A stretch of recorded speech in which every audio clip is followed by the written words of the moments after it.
মাত্রে বিদায় হয়ে যাবে, মরণাপন্ন।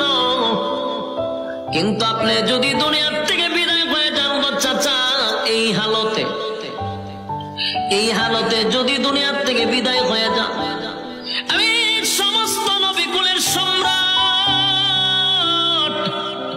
আমি নবীদের নবী, সমস্ত নবীকুলের সম্রাট, ইমামুল মুরসালিন, খাতামুন নবিয়্যিন, নবী মুহাম্মদুর রাসূলুল্লাহ সাল্লাল্লাহু আলাইহি ওয়াসাল্লাম, সমস্ত নবীকুলের সম্রাট হইয়া কিয়ামতের মাঠে আপনি চাচাকে সুপারিশ করার মতো আমার কোনো সুযোগ থাকবে না, আমার কোনো ক্ষমতা থাকবে না আপনাকে সুপারিশ করা।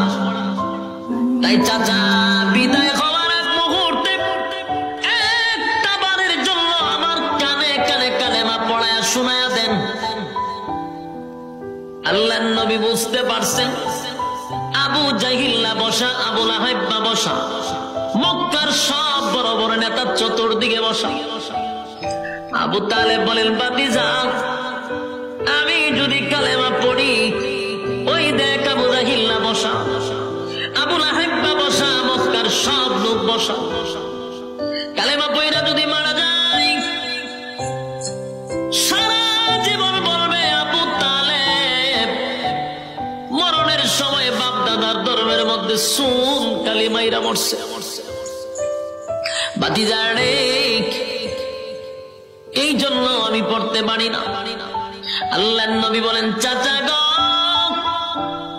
জোরে পড়তে হবে না,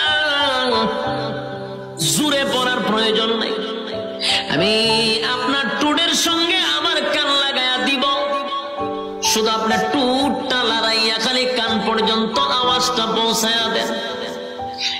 একবার শুধু কালেমার আওয়াজটা টুট লড়াইয়া আমাকে বুঝায়া দেন। ওয়াদা দিলাম, ওয়াদা দিলাম, কিয়ামতের কঠিন ময়দানে আপনার চাচাকে ছাড়া আমি নবী জান্নাতে যাব না। কত বড় কপাল আবু তালেবের, কত বড় কপাল ছিল।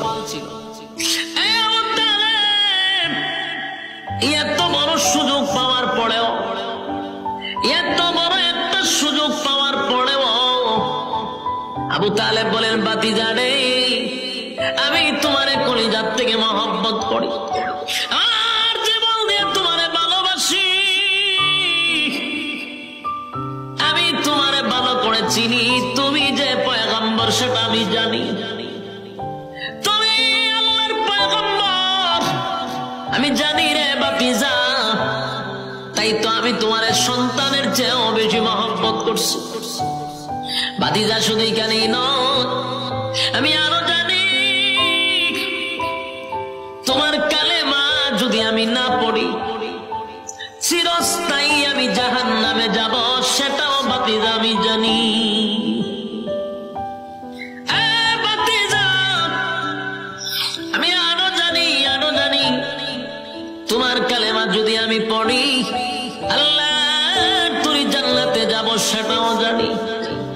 সুবহানাল্লাহ।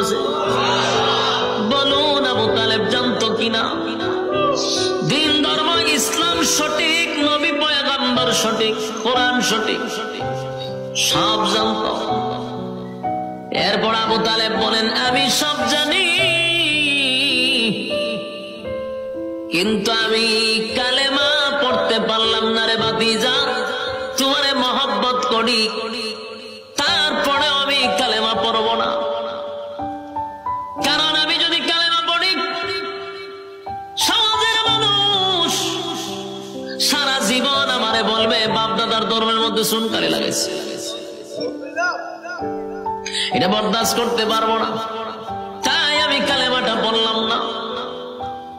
আমি তোমার কালেমা না পড়িয়া তোমার আল্লাহর জাহান্নামটা বেছে নিলাম। নাউজুবিল্লাহ। হেদায়েত কি সবার কপালে থাকে না? কথা বলেন না, দিয়ে সবার কপালে হেদায়েত নাই। এখানে যে সবাই ওয়াজ শুনতে আসছে, সবাই কি হেদায়েত পাইব? কথা বলেন না, এরকম সবাই হেদায়েত পাইতো। বাংলাদেশে কত লক্ষ মাহফিল, সব সব মানুষ আল্লাহর ওলি হয়ে যেত, ঠিক নেই?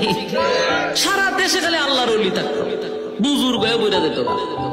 কিন্তু যত মাহফিল হচ্ছে মানুষ ভালো হইতে যারা খারাপ হইতেছে বেশি।